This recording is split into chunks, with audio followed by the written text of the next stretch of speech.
আমি গ্রেফতার হবো আজকে। রাষ্ট্রদ্রোহী মামলা দিবেন, আপনি রাষ্ট্রদ্রোহী মামলা দিবেন, আমি মামলা খাবো আজকে। এটা জারি থাকছে।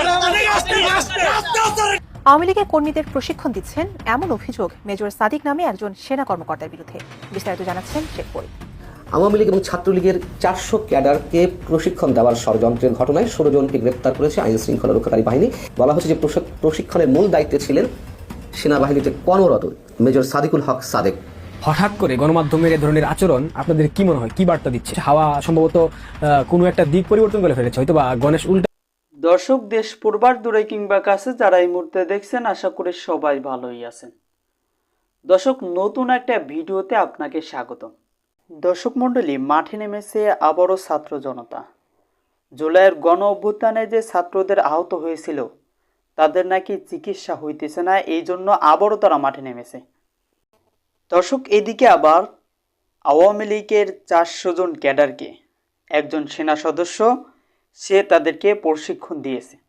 দর্শক, এই সংবাদটি ইতিমধ্যে ভাইরাল হয়ে গিয়েছে। দর্শক, আপনার কি মনে হয় আবারও কি একটা গণ অভ্যুত্থান কি জারি হবে বাংলাদেশে? তো দর্শক, আপনার মূল্যবান মতামতটি অবশ্যই জানিয়ে যাবেন।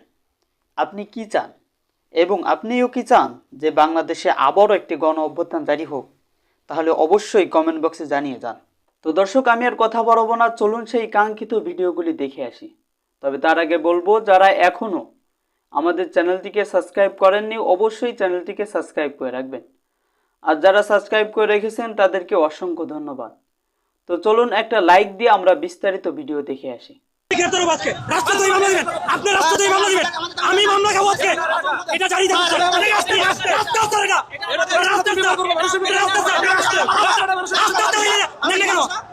স্যার, হাসনাত দালালি নেন না কেন? I just ask you, Hasnat দালালি নেন না কেন? হাসনাত দালালি কেন নেন না? হাসনাত নাই দালালি কেন নেন না? বসেছিল, ছিল বসেছিল। আপনারা দালালি করতেন, আমরা বলতে বাধ্য হচ্ছি। আপনারা দালালি করছেন, আপনার থেকে আমরা এটা আশা করি। আমরা এটা আশা করি না। আমরা মন থেকে বলছি আপনাকে, স্যার এই স্বীকৃতি শুধু আমাকে দিবেন, আপনাকে দিবেন। বাংলাদেশে এই মুহূর্তে সব থেকে জনপ্রিয় গালি হচ্ছে জুলাই চুরি। সেই তথাকথিত জুলাই যোদ্ধারা আজকে শাহবাগে একটা ব্লকেড কর্মসূচি দিয়েছিল। তারা নাকি চিকিৎসা পাচ্ছে না, তাদেরকে সঠিক চিকিৎসা সহায়তা দিচ্ছে না বর্তমান অন্তর্বর্তীকালীন সরকার। এবং বর্তমান অন্তর্বর্তীকালীন সরকারের প্রধান উপদেষ্টার একজন বিশেষ সহকারী তার কথা মতেই কিংবা তিনি আহ্বান জানিয়েছিলেন এই জুলাই যোদ্ধাদেরকে শাহবাগ ব্লকেড কর্মসূচি পালন করার জন্য। কিন্তু আজকে বাংলাদেশের সাধারণ খেটে খাওয়া মানুষ, যারা রাস্তায় চলাচল করে, যারা বিভিন্ন পেশাজীবী, যারা বিভিন্ন শ্রমজীবী মানুষ, যারা দিন আনে দিন খায়, তারা জুলাইকে একদম আপাদমস্তক চুরিয়েছে। আপনারা সব ভিডিওটা তো আপনাদের অবশ্যই দেখা উচিত। কি জুলাই যোদ্ধা? এই রাস্তা বলো কই জুলাই যোদ্ধা? মানুষ মরে যায় রাস্তায়, রাস্তা বল কোথাও আমরা এটা কিছুতে পারি না। এগুলি কোনো রাজনীতি না, এগুলি বড় করে মানুষের ক্ষয়ক্ষতি করতে চাও। যাই দিনের মতো জামাতি দিন এই পত্রিকা এখন জুলাইয়ের বিরুদ্ধে নিউজ করতেছে, কথা বলতেছে। বিভিন্ন পত্রিকাতে আজকে দেখলাম একটা মানে বিদঘুট অবস্থা। মানে আগে আওয়ামী লীগকে নিষিদ্ধ ঘোষিত সংগঠন বলে অভিহিত করা হতো, লেখা হতো, এখন সেটা হচ্ছে না। হঠাৎ করে গণমাধ্যমের এ ধরনের আচরণ আপনাদের কি মনে হয়, কি বার্তা দিচ্ছে? আমার তো মনে হচ্ছে হাওয়া সম্ভবত কোনো একটা দিক পরিবর্তন করে ফেলেছে, হয়তো বা গণেশ উল্টে যাওয়ার একটা পরিক্রমা সৃষ্টি হয়ে গেছে। এবং সেটা বলতে হচ্ছে কারণ যখন ডাস্টবিন শফিকের মুখে উচ্চারিত হয় আগামী ৫-৬ দিন আমাদের জন্য অনেক বেশি গুরুত্বপূর্ণ, আগামী ৫-৬ দিনে সিদ্ধান্ত হবে বাংলাদেশ আসলে কোন দিকে যাবে কিংবা আমাদের ভবিষ্যৎ কোন দিকে ধাবিত হবে, সেটা নির্ভর করছে। তো এইসব দেখার পর আলটিমেটলি আমার কাছে মনে হচ্ছে হাওয়া সম্ভবত উত্তপ্ত এবং হাওয়া যে কোনো সময় দিক বদল করতে পারে। যেই বাহিনীর বাংলাদেশের স্বাধীনতা এবং সার্বভৌমত্ব রক্ষার দায়িত্ব, যাদের দায়িত্ব বাংলাদেশের সাধারণ মানুষের জানমালের নিরাপত্তা নিশ্চিত করা, সুরক্ষা দেওয়া, তারা গোপালগঞ্জের মতো একটা জায়গায় গিয়ে গণহত্যা চালালো। সরকারের পক্ষ থেকে বলা হয়েছে 5 জনকে হত্যা করা হয়েছে, কিন্তু সেনাবাহিনী আজকের বিবৃতিতে বলছে গোপালগঞ্জে কোনো প্রকার প্রাণঘাতী অস্ত্র ব্যবহার করা হয়নি। তাহলে আমার প্রশ্ন, যদি প্রাণঘাতী অস্ত্র ব্যবহার করা না হয় তাহলে সরকারের পক্ষ থেকে যে বিবৃতি দেওয়া হলো 5 জন জলজান্ত মানুষকে হত্যা করা হয়েছে, তাদেরকে কে হত্যা করেছে? জামাত, শিবির, বিএনপি নাকি সেনাবাহিনী নাকি পুলিশ? কারা হত্যা করেছে? এই প্রশ্নের জবাব সেনাবাহিনী কি দেবে? সেনাবাহিনী দেবে না। কথিত 5 জন হত্যাকাণ্ডের শিকার হয়েছে, কিন্তু আনঅফিসিয়ালি আমরা বিভিন্ন সোর্সের মাধ্যমে জেনেছি গোপালগঞ্জের কথা বলে 51 জনকে খুঁজে পাওয়া যাচ্ছে না, 51 জনকে হত্যা করা হয়েছে। সেনাবাহিনী আসলে কি চাচ্ছে? কি ঘটতে যাচ্ছে আগামী 5-6 দিনের মধ্যে? এমন প্রশ্নে আতঙ্কের প্রতিধ্বনি খোদ প্রধান উপদেষ্টার প্রেস সচিব মিস্টার শফিকুল আলমের কণ্ঠে। আবার অন্যদিকে বৃহস্পতিবার যে একটি খুবই গুরুত্বপূর্ণ একটি খবরের যেই শিরোনাম কিংবা নানান গণমাধ্যমে যেভাবে উঠে এসেছে, তাতে গত কয়েক মাসে যে নানান ধরনের গুঞ্জন শোনা যাচ্ছিল যে আওয়ামী লীগ নেতাকর্মীরা প্রশিক্ষণ নিচ্ছেন, তারা গেরিলা আক্রমণ করতে পারে, তারা সরকার উৎখাতের বিষয়ে তারা বেশ তোড়জোড় করে নামছে, সে বিষয়ে যে খবরটি আমরা পেলাম সেটি নিয়েও অনেক ধরনের প্রশ্ন রয়েছে। সেই প্রশ্নগুলো অন্তত আমি একটু উত্থাপন করতে চাই আপনাদের সামনে। আগে আসি প্রেস সচিব সম্পর্কে। তিনি বৃহস্পতিবার সচিবালয়ে সাংবাদিকদের একটি অনুষ্ঠানে বক্তব্য দিতে গিয়ে নির্বাচন প্রসঙ্গে বলছিলেন যে প্রধান উপদেষ্টা যথা সময়ে নির্বাচন দিবেন, যেমনটা তিনি সবসময় বলে থাকেন। তো সে প্রসঙ্গে বলতে গিয়ে তিনি বললেন যে আগামী 5-6 দিন খুবই গুরুত্বপূর্ণ, আগামী 5-6 দিনে বোঝা যাবে আমরা কোথায় যাচ্ছি। তার মানে কি আগামী 5-6 দিনের মধ্যে বর্তমান সরকারের বিদায় ঘণ্টা চূড়ান্তভাবে বেজে উঠতে পারে? আওয়ামী লীগ যে পরিকল্পনা নিয়েছে সেই পরিকল্পনা তারা বাস্তবায়ন করবে, নাকি অন্য কোনো সরকার আসবে? নানান ধরনের প্রশ্ন মানুষের মনে। এখন বিষয় হচ্ছে যে আওয়ামী লীগ এবং ছাত্রলীগের 400 ক্যাডারকে প্রশিক্ষণ দেওয়ার ষড়যন্ত্রের ঘটনায় 16 জনকে গ্রেপ্তার করেছে আইন শৃঙ্খলা রক্ষাকারী বাহিনী।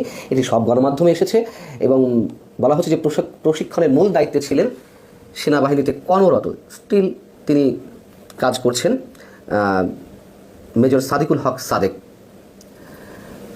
এবং সরকার উৎখাতের পরিকল্পনা অনুযায়ী এর আগে রাজধানীর 4টি স্থানে প্রশিক্ষণ চলেছে। সুরক্ষিত একটি স্থানেও নাকি প্রশিক্ষণ দেওয়া হয়েছে আওয়ামী লীগ, ছাত্রলীগ, যুবলীগের বাছাই করা ক্যাডারদের, মানে গণমাধ্যমের খবর অনুযায়ী। এবং সব মিলিয়ে এ পর্যন্ত 2500 জনকে প্রশিক্ষণের আওতায় আনা হয়েছে। আবার এই প্রশিক্ষণের দায়িত্বগুলো সমন্বয় করছিলেন একজন মেজর। এখন ইনি অন্য কোনো মেজর নাকি যেই সাদিকুল হক সাদেককে আটক করা হয়েছে মেজর সাদেককে, তিনি, এটি ঠিক কনফার্ম নয়। এবং এই বিষয়টিতে সার্বিক সহযোগিতা করছিল নাকি যুবলীগ, আওয়ামী লীগের বেশ কয়েকজন নেতা। আর প্রশিক্ষণ সহ সরকারের বিরুদ্ধে তোড়জোড় করে মাঠে নামা বা গেরিলা আক্রমণ ইত্যাদি সব বিষয়গুলো নাকি তত্ত্বাবধান করছিলেন ভারতে অবস্থানরত সাবেক স্বরাষ্ট্রমন্ত্রী আসাদুজ্জামান খান কামাল। এই হচ্ছে মোটা দাগে গণমাধ্যমের খবর। এবং বিষয়টি তখনই গুরুত্বপূর্ণ হয়ে উঠেছে যখন কিনা মেজর সাদেককে হেফাজতে নিয়েছে সেনাবাহিনী।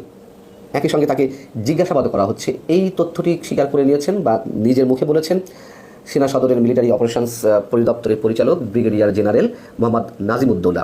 ঢাকা সেনানিবাস অফিসার্স মেসে একটি সংবাদ সম্মেলন ছিল বৃহস্পতিবার, সেখানে তিনি এই বিষয়ে কথা বলেছেন। তিনি যা বলেছেন তা হচ্ছে এরকম যে মেজর সাদিকের বিষয়টি আমাদের নজরে এসেছে, যদিও বিষয়টি তদন্তাধীন রয়েছে, তারপরেও আমি বলবো এরকম একটা ঘটনার কথা জানার পরে সেনাবাহিনী তাকে হেফাজতে নিয়েছে, তার বিষয়ে তদন্ত চলমান রয়েছে। যেহেতু বিষয়টি তদন্তাধীন তাই এ বিষয়ে এর চেয়ে বেশি কিছু তিনি বলতে চাননি। শুরুতেই যে কথা বলছিলাম যে এই যে প্রশিক্ষণের বিষয়টি নিয়ে, সেটি নিয়ে খুবই গুরুতর অনেকগুলো প্রশ্ন উঠতে পারে।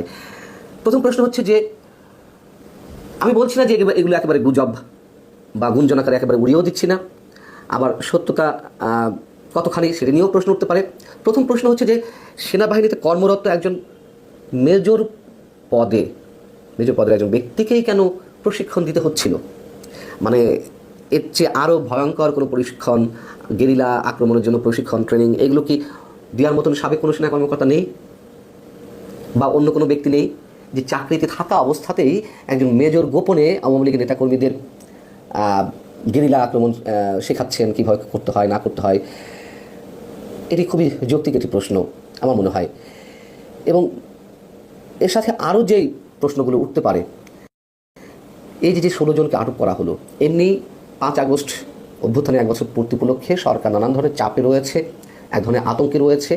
আওয়ামী লীগ কী করে না করে তার নানান ধরনের লক্ষণ আমরা দেখেছি তাদের বিভিন্ন কর্মকাণ্ডে। এবং পুলিশের পক্ষ থেকেও 11 দিন কড়া নিরাপত্তা ব্যবস্থা বজায় রাখার জন্য নানান পর্যায়ে নির্দেশনা দেওয়া হয়েছে, সেটিও আমরা জানি। তাহলে সেই জায়গা থেকে যদি প্রশ্ন করি, এর আগে যত ধরনের অভিযান হয়েছে, ডেভিল হান্ট থেকে শুরু করে, অপারেশন ডেভিল হান্ট থেকে শুরু করে আরও নানান ধরনের অভিযান, চোর ছাত্রদের বিরুদ্ধে, সন্ত্রাসের বিরুদ্ধে, চাঁদাবাজদের বিরুদ্ধে সব জায়গায় আটক হয়েছে আওয়ামী লীগ নেতাকর্মী। এতে কেউ সেই ধরনের কোনো উপলক্ষ আওয়ামী লীগ নেতাকর্মীদের ঢালাওভাবে আটকের? এবং যেটি জানা গেছে গণমাধ্যমে যে বসুন্ধরা গ্রুপের মধ্যে কোনো নির্জন কোনো স্থানে বা সুরক্ষিত কোনো স্থানেও নাকি। তো দর্শক, দেখলেন খুবই গুরুত্বপূর্ণ প্রতিবেদন। এতক্ষণ আমাদের সাথে থাকার জন্য সবাইকে ধন্যবাদ জানাচ্ছি। পাশাপাশি ধন্যবাদ জানাই আজকে আমাদের আলোচক যারা এতক্ষণ আলোচনা করেছেন। দর্শক, এই বিষয়ে আপনাদের মতামত কি এবং আপনার কি বলতে মন চাই অবশ্যই কমেন্ট বক্সে জানিয়ে যাবেন। আর এই বিষয়ে আপনাদের মূল্যবান মতামত চাই। আর হ্যাঁ, পরবর্তী এর থেকে গুরুত্বপূর্ণ তথ্য আপনাদের সামনে আনবো। তাই সবাইকে রিকোয়েস্ট এবং অনুরোধ করব আমাদের চ্যানেলটিকে অবশ্যই সাবস্ক্রাইব করে রাখবেন। তো দর্শক, আজকের মতো এখানে বিদায় নিতেছি। আল্লাহ হাফেজ। দেখা হবে পরবর্তী কোনো ভিডিওতে।